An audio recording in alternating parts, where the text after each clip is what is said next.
Mas nem tudo que Moisés trouxe era divino, né? Não, Ele sendo um legislador, ele também tinha leis que não veio da parte divina, né? é, Ele se valia para fazer o povo seguir, acreditar, para exato. trazer um poder para ele? Ele era um legislador. Ele não era sequer um sacerdote.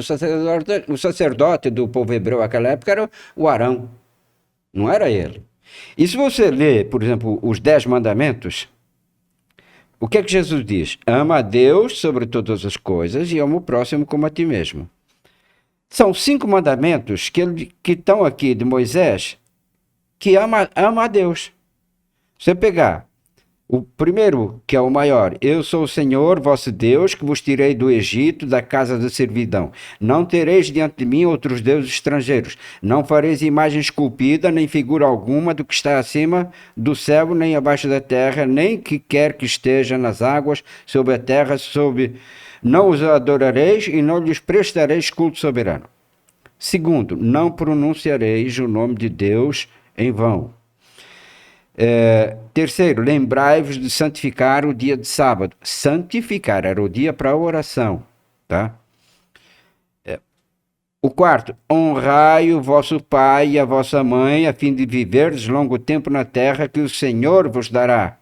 Quinto, não mateis. Esses mandamentos são: ama a Deus sobre todas as coisas. E depois ele diz: não cometeis adultério, não roubeis, não presteis falso testemunho contra o vosso próximo, não contra Deus, contra o próximo.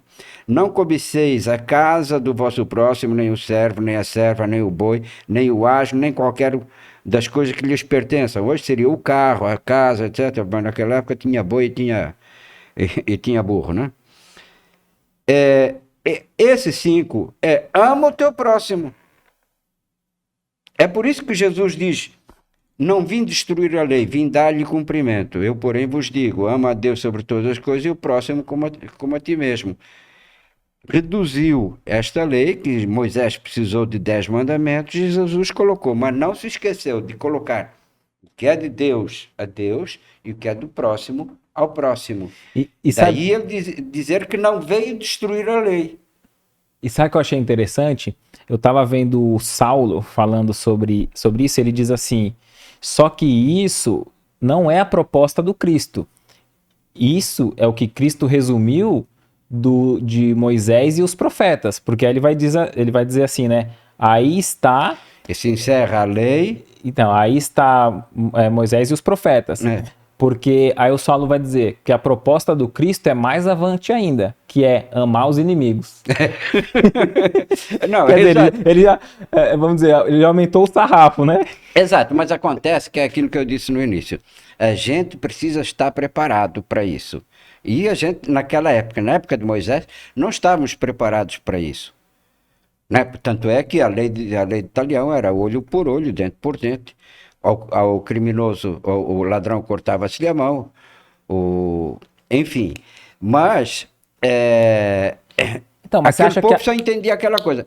Um salmo extremamente, que eu acho lindo, o Salmo 23. O Senhor é o meu pastor, nada me faltará. Quando chega no final, ele diz assim: o Senhor preparará uma mesa farta diante dos meus inimigos. Sabe, isso é lá do Velho Testamento, de Davi. Não é um contrassenso, mas veja, mas era a ideia do mundo daquela época. O mundo, a natureza não dá saltos. E era... Mas ali queria dizer, preparar uma mesa farta para ele, para os inimigos verem quanto não era comer junto com os inimigos. Não, diante dos meus inimigos. Era para os inimigos verem que o sucesso dele, né? O sucesso dele, que Deus tinha dado a ele. Não é para os inimigos comerem juntos. Aí é que está a questão. Quer dizer, um salmo tão bonito, né? Mas se você começar a analisar as frases, né, que estão colocadas ali, chega um ponto que leva por terra. O que você achou desse corte? Coloca aqui nos comentários a sua opinião sobre esse tema. Para ver o episódio completo, é só pesquisar Recomeçar Podcast Espírita. E caso tenha ficado alguma dúvida sobre a doutrina espírita, é perfeitamente normal. Procure ler as obras de Allan Kardec.